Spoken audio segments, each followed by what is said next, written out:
Fala pessoal, tudo bem? Sejam todos muito bem-vindos e bem-vindas a mais uma edição do videocast O que nos resta, Meio Ambiente e Sustentabilidade. Hoje recebemos o pesquisador do FGV Agro, o Felipe Serigati. Professor, seja muito bem-vindo ao nosso programa. Eu que agradeço o convite, Luciano. Muito bom estar aqui. Professor, a gente tem dado muitas notícias ultimamente sobre o agronegócio brasileiro, né? Porque, dadas algumas diferenças pontuais nos balanços do IBGE e tal, o agro sempre está puxando, né? O PIB, mesmo quando ele está ali com um resultado não tão satisfatório, é ainda o que está movendo, né, a nossa economia adiante. Eu queria começar te perguntando isso, quer dizer, quais são as razões de, por tantos anos, o Brasil ainda ter o agro como o carro-chefe aí da nossa economia? Maravilha, né? Tem diversos fatores que explicam isso. Para não ficar muito longa a resposta, deixa eu destacar pelo menos dois. Vamos do lado da oferta, né? Ou seja, do pessoal que está produzindo. Uma coisa que diferenciou o universo agro dos demais grandes setores da economia brasileira é que o universo agro conseguiu encontrar uma trajetória de inovação, de incorporação de tecnologia, de aumento de produtividade, que foi quase que constante. Óbvio, não é algo que acontece do dia para a noite, a gente está nesse processo pelo menos desde os anos 1970, mas o fato é, o setor conseguiu encontrar essa trajetória. Então, a gente tem aumentado fortemente a nossa produtividade. Aumentar essa produtividade, ou seja, numa mesma área, você conseguir produzir dali um volume maior de produção, sei lá, pode ser grãos, pode ser cana, pode ser café, pode ser laranja, pode ser hortifrutis, você fica mais competitivo. Sim. Então, naquela mesma área, o seu custo unitário vai ficando menor. Ótima notícia. Mas isso não conta toda a história. Um outro ponto importante é que o universo agro brasileiro, ele conseguiu se inserir nas cadeias globais de valor. Óbvio, tem uma questão importante a ser discutida aí, quanto de valor dessas cadeias o universo agro tem conseguido captar, mas o fato é, ele conseguiu se inserir.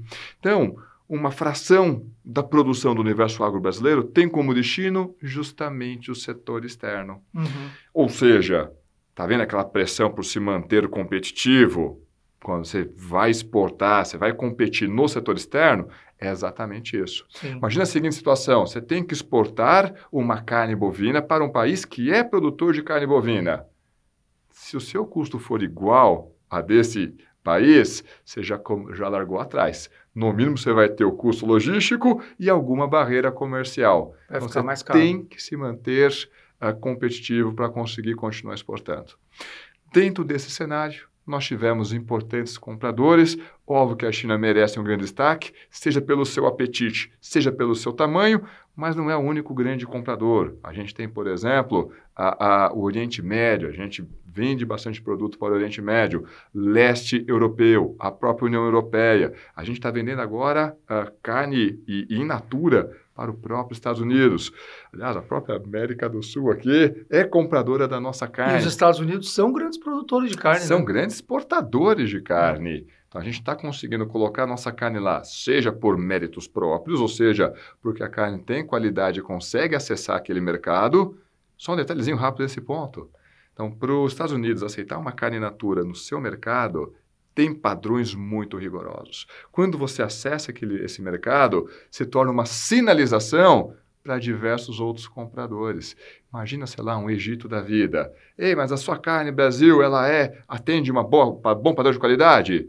Então, Estados Unidos está comprando, ele aceitou, e você sabe que ele é bastante rigoroso. Sim. Então, você tem uma sinalização de qualidade que consegue atrair outros compradores. Enfim, todo esse conjunto de características tem viabilizado, tem permitido que o universo agro-brasileiro permaneça nessa trajetória quase que constante de crescimento. Agora, professor, se a gente fosse fazer uma lista, né, e eu acho que até a mais atualizada, queria até que o senhor me corrigisse, segue essa ordem, né, que o principal produto exportado ainda é a soja, e se a gente for colocar de todos os países, também ainda é a China.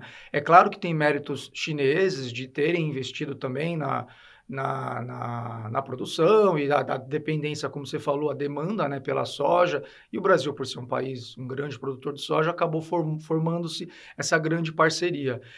Como que o senhor vê Eu não chamaria de dependência, porque tem uma gama variada de produtos, mas essa dominância que ainda é desproporcional, digamos assim, em relação a outros produtos. Por que que a soja ainda domina o nosso agronegócio? Perfeito, porque justamente por que que a soja domina, né? Por que que ela é, vamos dizer assim, o carro-chefe da produção agropecuária brasileira, das exportações? Por quê? Porque é o que o mundo quer comprar, tá? Notadamente a China. O que acontece? O universo agro da China, na verdade, é o maior agronegócio do planeta. Ué, mas se a China tem o maior agronegócio do planeta, por que que ela importa tanto?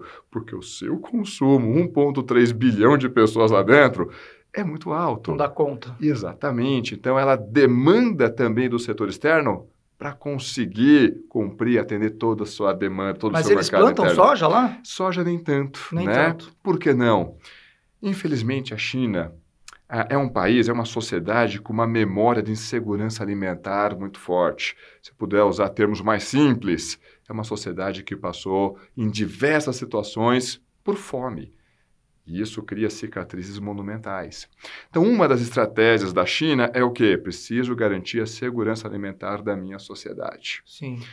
Eu não tenho uma quantidade de terras, de áreas agricultáveis grande o suficiente para conseguir atender todo o meu mercado interno. Sim. Então, eu vou tentar fazer o seguinte: garantir aqui dentro o alimento mais básico, para que eu não precise depender do setor externo, e o grande destaque é arroz, trigo e um pouco do milho. Por que um pouco do milho? Porque no momento que a gente conversa, a demanda por milho da China ficou tão grande que ela já está tendo que comprar milho também do setor externo, importar o milho. E aí tanto o Brasil quanto os Estados Unidos são os grandes fornecedores. Mas qual é a estratégia da China?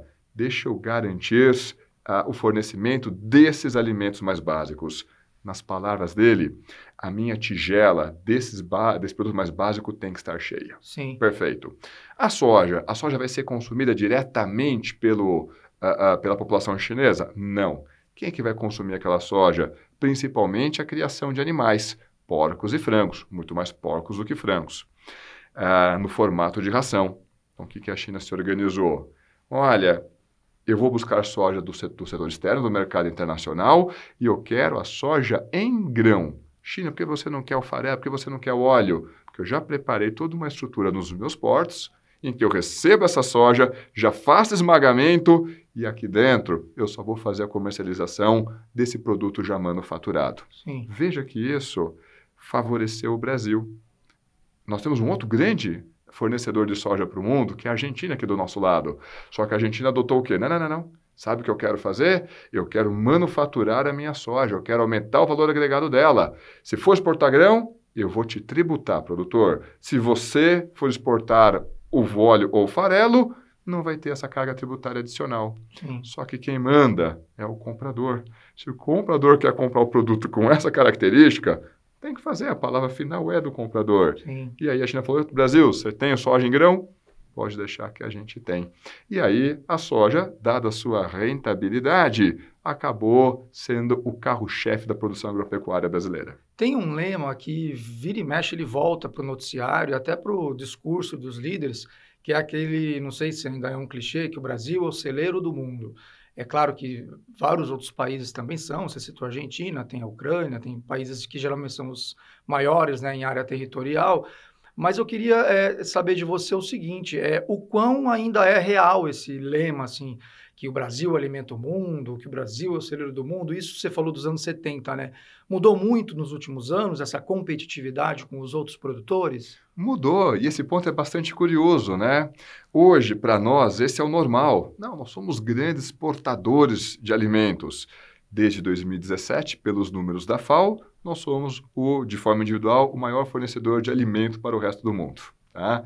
E quando a gente fala alimento, a FAO exclui café, exclui açúcar. São dois produtos importantes da nossa pauta exportadora. Por que eles tiram? Porque para eles não é alimento. Não? É verdade, né? Vamos lá, embora seja importante ali, sei lá, numa dieta equilibrada, acho que ninguém vai morrer de fome na ausência de café e açúcar. Um complemento à alimentação. O importante, naturalmente, é os cereais, né? E as proteínas, né? Sem dúvida alguma. Olha que curioso isso. Pois é.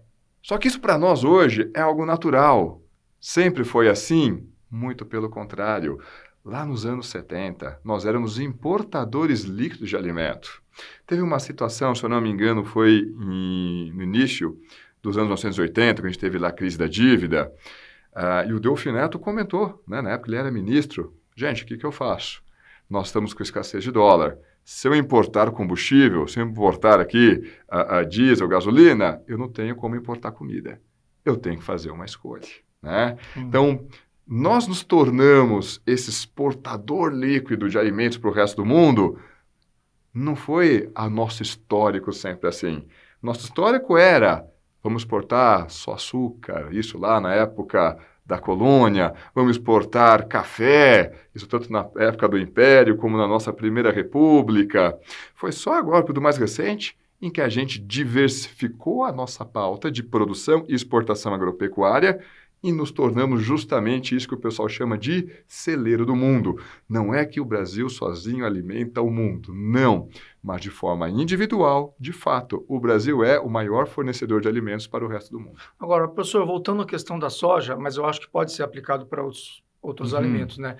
No Brasil tem o que algumas pessoas chamam de deserto verde, que é o quê? Uma grande área usada para plantar um só produto. Eu, pessoalmente, tive a oportunidade de conhecer algumas plantações de soja no Mato Grosso e conversei com os produtores sobre a importância econômica para a região. O Centro-Oeste é um grande polo, né, de produtor de soja e tal.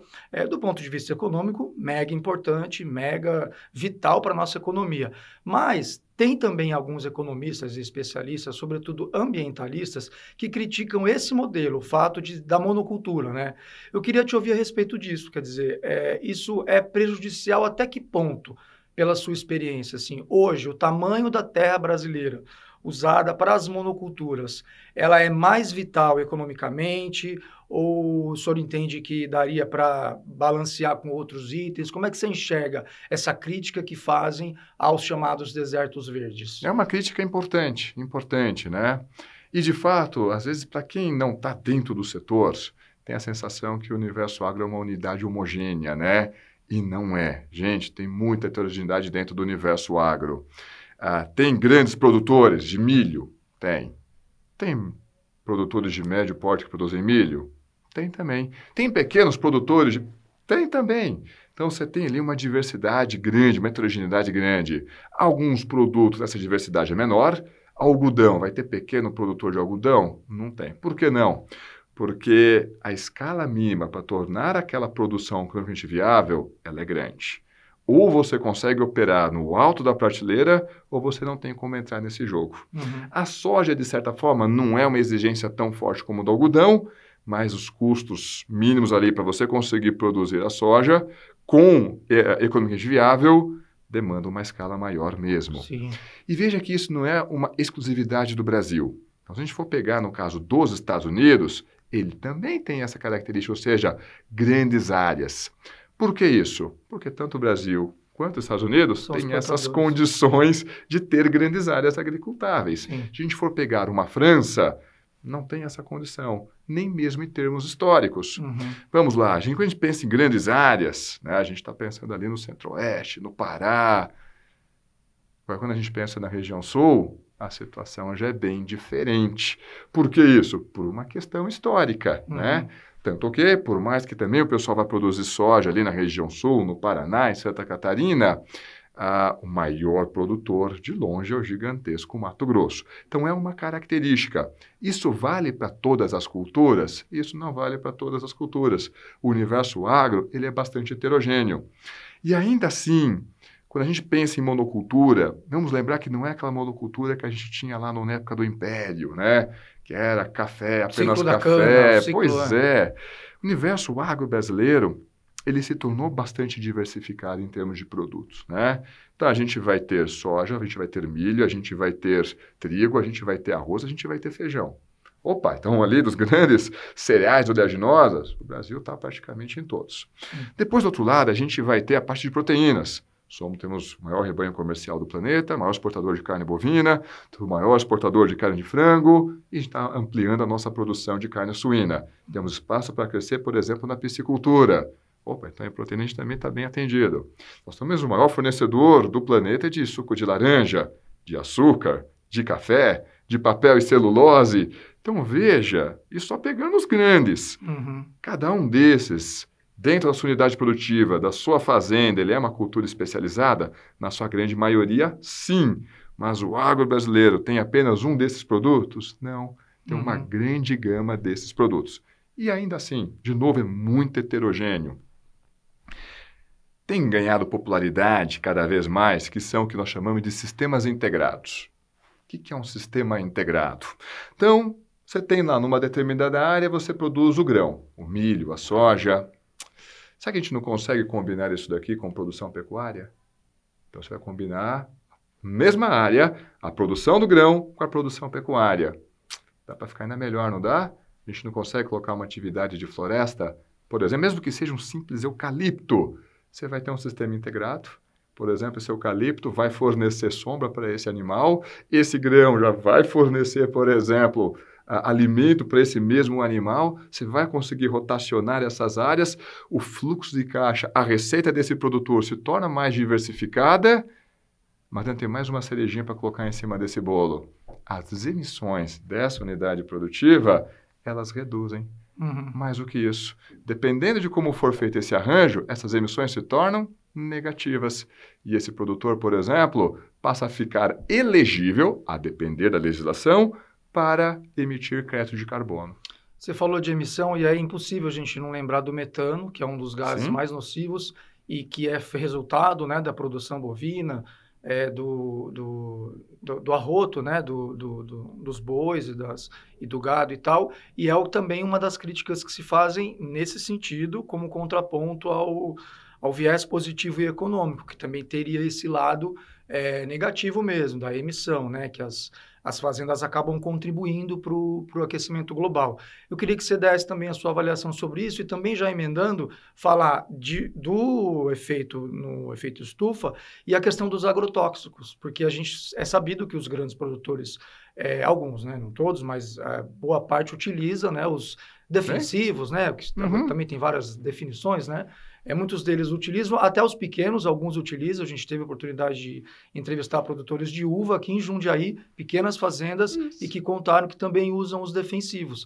inclusive rejeitando o rótulo de agrotóxico por acharem que não é agrotóxico, que é um defensivo, enfim. Como que o senhor vê essas duas questões, professor? Então vou começar, né, com a parte das emissões da pecuária, né? É uma característica desse animal, tá? Dos bovinos, ele vai emitir metano. A gente consegue reduzir essa pegada de carbono? Boa notícia, a gente consegue. E aí, tem uma característica diferente da nossa pecuária aqui no Brasil, da pecuária que acontece, por exemplo, na Europa. Em primeiro lugar, em geral, a nossa pecuária, ela é de pastagem. Enquanto na Europa é uma pecuária de confinamento, então que vai demandar mais ração. Mais do que isso, a nossa pecuária aqui, ela opera normalmente em ambientes tropicais, no máximo subtropical, lá na região sul. Na Europa não, já é um clima temperado, tem um inverno mais rigoroso. Quais são as implicações dessas diferentes características?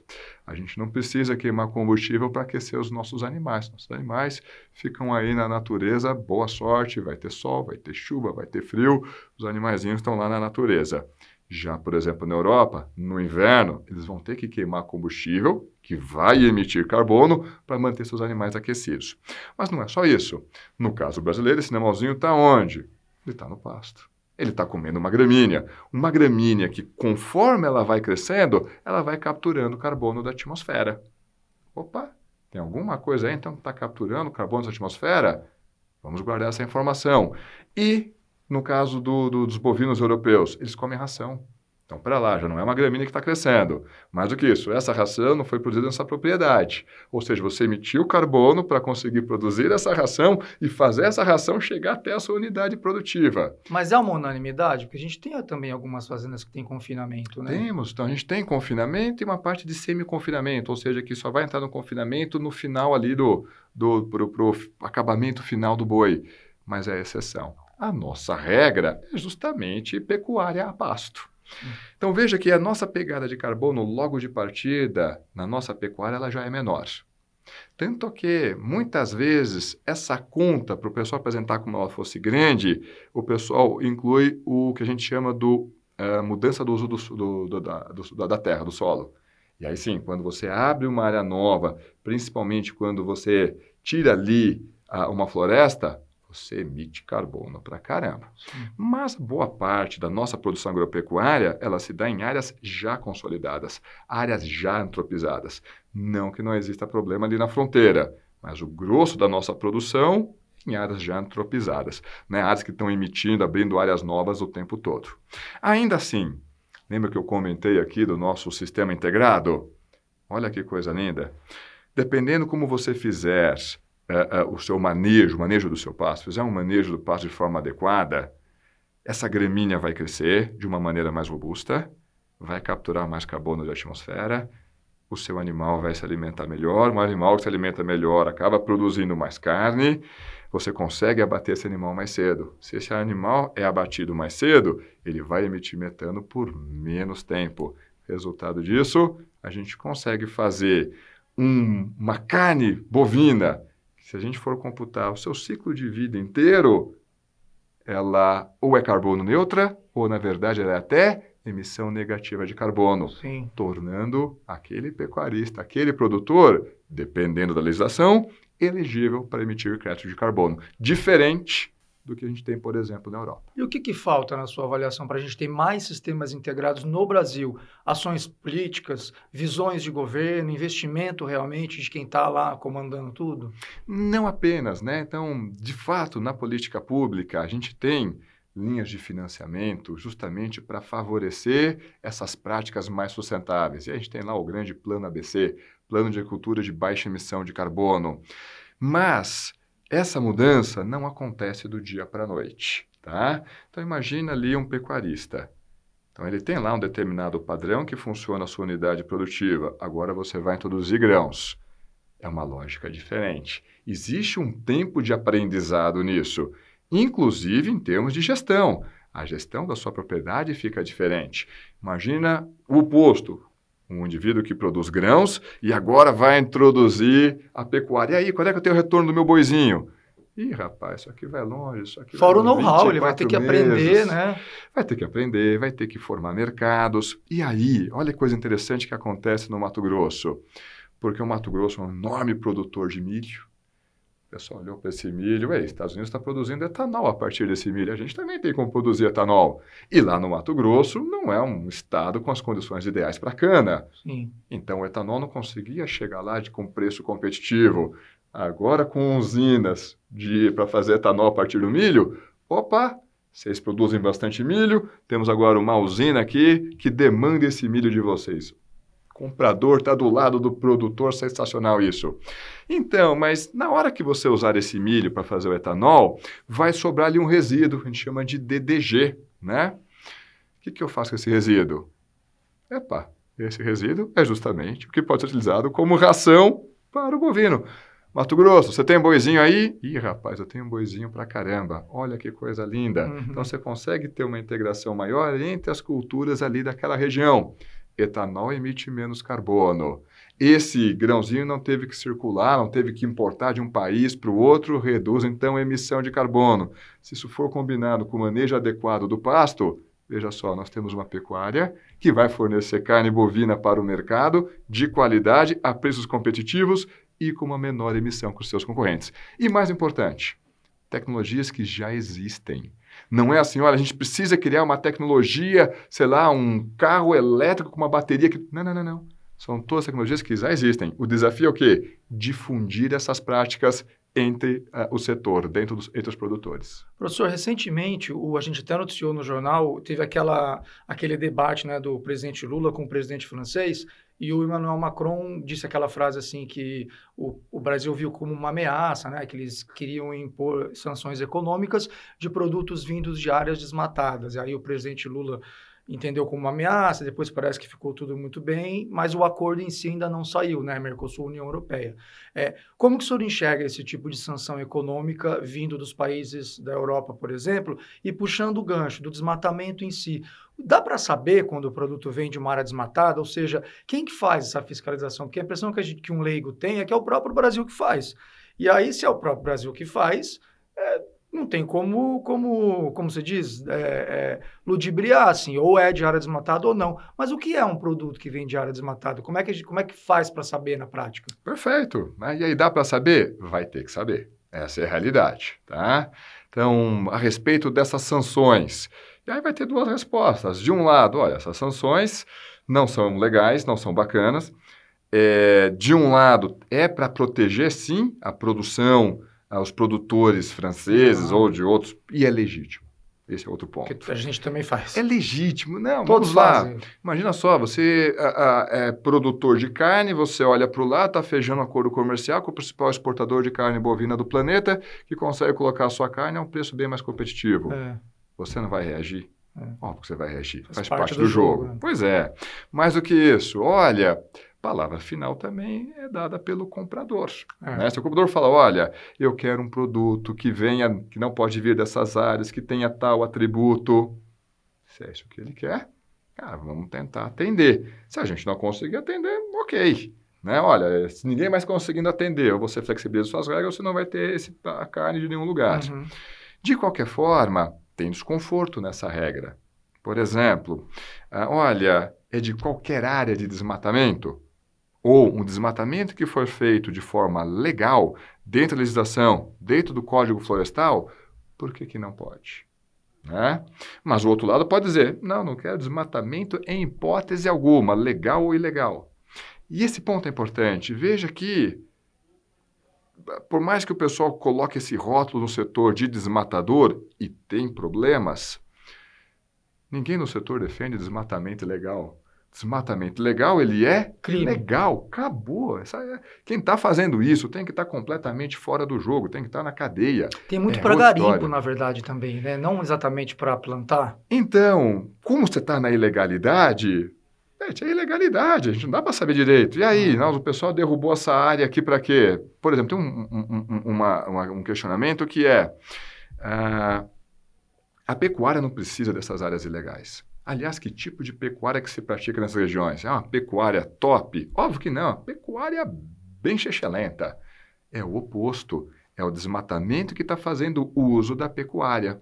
Se eu puder colocar isso aqui, talvez numa realidade mais aqui de São Paulo, mais urbana, tem roubos que são feitos utilizando motos. Então, o bandido sobe em cima da moto e faz o roubo, porque a moto é mais prática, sem dúvida alguma. As montadoras precisam desse pessoal fazendo roubo? Óbvio que não. Não, na verdade, eles estão utilizando esse instrumento, para cometer uma ilegalidade. Mas para o setor, essa ilegalidade só prejudica. Para a pecuária brasileira é a mesma coisa. A atividade pecuária nessas regiões é feita com uma qualidade absurdamente baixa. Não é pecuária profissional do topo da prateleira. Cria mais ruído, mancha a imagem do que traz algum benefício para o setor. No entanto, o mercado consumidor do outro lado tem todo o direito de dizer, problema de vocês. Sim. Eu quero um produto com esses atributos, com essa qualidade. Se não tiver, eu vou tentar buscar um outro fornecedor. Sim. E é legítimo. Então, a gente vai ter que vai se ter, reorganizar. Né, exatamente. Do nosso lado, é só baixar a cabeça e aceitar? Óbvio que não. Chegar lá, as entidades de classe, o Itamaraty, o Ministério de Relações Exteriores, e dizer, gente, vamos tentar flexibilizar essa regra. A regra de vocês é inconsistente. E veja que essa reclamação não é apenas do Brasil. Então, a respeito de desmatamento, isso vale para o Brasil, vale, por exemplo, para a Indonésia, para os países lá do Sudeste Asiático, com a exportação principalmente de óleo de palma. Com relação aos defensivos agrícolas, agrotóxicos, essa reclamação vem da Argentina, vem do Brasil, vem do próprio Estados Unidos, vem do Canadá, vem da Austrália, dizendo, Europa, vocês não fazem uso disso daqui, não é porque vocês são mais bonzinhos, mas é porque as suas propriedades é desse tamanho e você vai entupir de subsídio. E eles têm a grana, né? Nós temos aqui propriedades maiores, então imagina uma lagarta.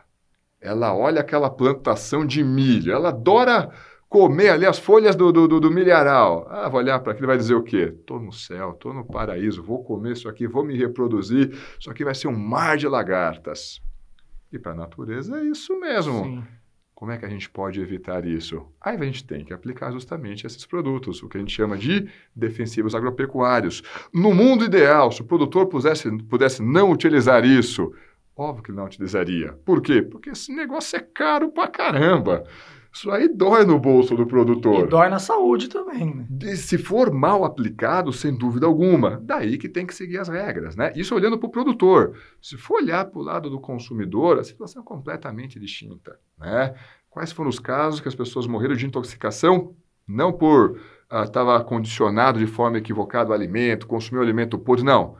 Teve problemas por intoxicação de agrotóxico. Não o produtor que teve intoxicação porque usou de forma errada agrotóxico, mas porque consumiu um alimento desse jeito. A gente não tem muita coisa no histórico, se é que tem alguma coisa. Mas tem médico que diz que é a longo prazo, né? Que, na verdade, é uma coisa que a ciência ainda está estudando e que seria o consumo de doses homeopáticas de agrotóxicos ao longo dos anos, né? Pois Câncer e outras doenças. Exatamente. Nós estamos aqui em São Paulo, aqui na Avenida Paulista. O que a Poluição, gente está respirando aqui, o barulho que a gente tem diversos efeitos nocivos a longo prazo também. No entanto, ok, vamos colocar aqui na balança, por que a gente faz isso? Puxa vida, porque assim a gente conseguiu produzir alimentos, não só o Brasil, o planeta conseguiu produzir alimentos, e hoje o quadro de segurança alimentar é muito mais associado a uma questão de renda do que uma questão de falta de comida. Sim. Vamos lembrar da pandemia? A gente viu aqui, deteriorou o quadro de segurança alimentar, inclusive aqui no Brasil, e a gente está produzindo safra recorde, como foi a safra 19 e 20. Ué, mas isso não é contraditório? De forma alguma. Por quê? De onde que veio a deterioração desse quadro de segurança alimentar? Quando a gente foi para o mercado, a gente encontrou prateleiras vazias? Não. Então, de onde veio o problema? A gente foi para o supermercado e encontramos esses produtos mais caros, por diversos fatores. Então, o que iria para fora ficou aqui também? Não faz muita diferença, né? Eu sei que o senso comum tem essa ideia, se a gente exportasse menos, a gente teria um produto mais barato aqui.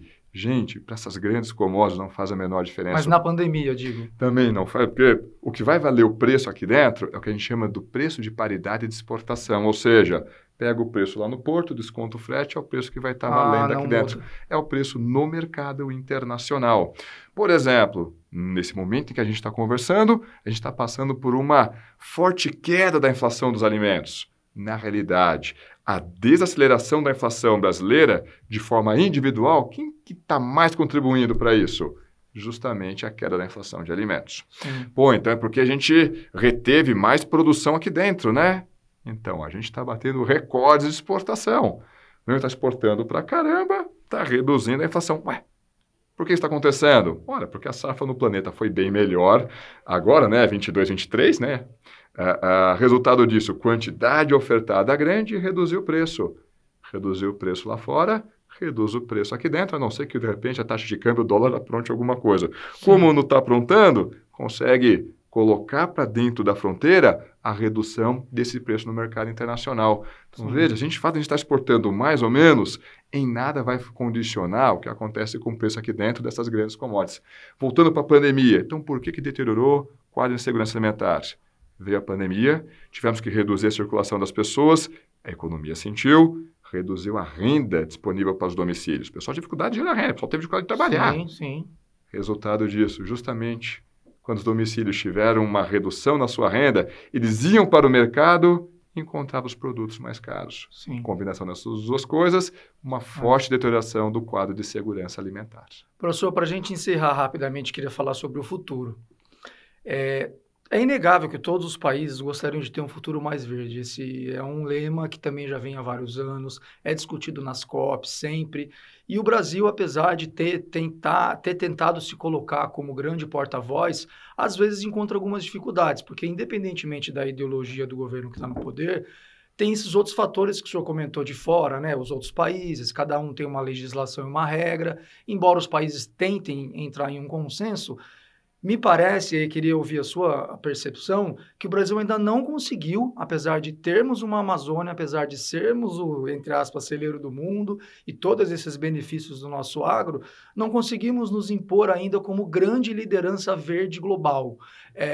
Quanto falta, na sua avaliação, para a gente chegar? Estamos quase chegando. Como é que você vê o Brasil nesse caminho rumo a um futuro que, para muita gente, o Brasil tem tudo para ser uma grande liderança global? Perfeito. E quando o pessoal pensa, né, em problemas associados a meio ambiente, sustentabilidade no país, Quem que é a grande marca? Ah, porque vocês são exportadores de petróleo. Sim, nós exportamos petróleo bruto, mas não é aí que o pessoal põe a marca na gente. Tá. Ah, por causa que a matriz energética de vocês tem uma pegada de carbono. Não, nossa matriz energética das grandes economias, de longe, é a melhor que tem. De longe. Onde é que está, então, a nossa imagem ruim? É justamente no desmatamento. Esse é um problema que a gente tem que resolver, tá? E quando a gente olha que o desmatamento grosso disso é desmatamento ilegal, tem que resolver. Pô, todo mundo sabe disso, então vamos resolver. É mais fácil falar do que fazer. Por exemplo, uma boa parte do desmatamento se dá em terras devolutas, em terras que você olha e fala, ok, quem é o dono aqui para eu lavrar essa multa aqui? O governo. Nós não sabemos. Em quem que eu entrego isso daqui? A gente não sabe, a gente tem um problema de questão fundiária. Ah, então vamos resolver a questão fundiária. Aí eu acho que aqui a região metropolitana de São Paulo é dizer, eu também quero resolver. Nós temos diversas áreas aqui nas nossas periferias, nos nossos subúrbios, que tem problema fundiário também. Opa, a área que foi ocupada, a área que a gente tem que regularizar a situação, essa família está aqui há 30 anos, vamos ter que regularizar logo isso daqui. Assim como não é fácil resolver isso num centro urbano, em que você consegue identificar a pessoa que está dentro daquela casa, imagine com áreas, extensões territoriais bem maiores, por exemplo, na região Amazônia, em que, na grande maioria das vezes, quando você consegue chegar naquele local, o desmatamento já fez, a ilegalidade já aconteceu. Mas quem está do lado de fora vai dizer com total razão, problema de vocês. Sim, nós temos que resolver isso. Já tivemos boas experiências com isso? Tivemos. Em 2004, nós tivemos o PPCDAM, uma política importante que conseguiu reduzir fortemente o desmatamento no bioma Amazônia. Então, olha, a gente sabe fazer isso. Temos que voltar e retomar, óbvio, com os aprendizados acumulados nos últimos tempos, justamente para voltar a uma situação mais favorável. No entanto, essa imagem de desmatador, infelizmente, já grudou no produto Made in Brazil. Resultado, vamos ter que respirar fundo, pegar essa pedrinha e levar ela de volta até o alto da montanha. E somente nós podemos fazer isso. Ninguém vai fazer isso por nós. Professor, muito obrigado pela entrevista, pelo bate-papo. Espero que a nossa conversa possa despertar reflexões, não por parte só da população, mas de quem pode realmente tomar as decisões. Muito obrigado e até uma próxima. Luciano, eu que agradeço o convite, foi um prazer ter conversado com vocês e até a próxima. Valeu. Pessoal, essa foi mais uma edição do videocast O Que Nos Resta, Meio Ambiente e Sustentabilidade. Além da minha apresentação, o Luciano Penteado, tivemos a produção da Natália Galego, a pauta foi do Caio Canavieira, a nossa equipe técnica, a Gisele Sartini e a Marina Orfali, a nossa gerente de jornalismo é a Valesca Quintela. Eu espero por vocês na próxima edição. Até lá. Tchau.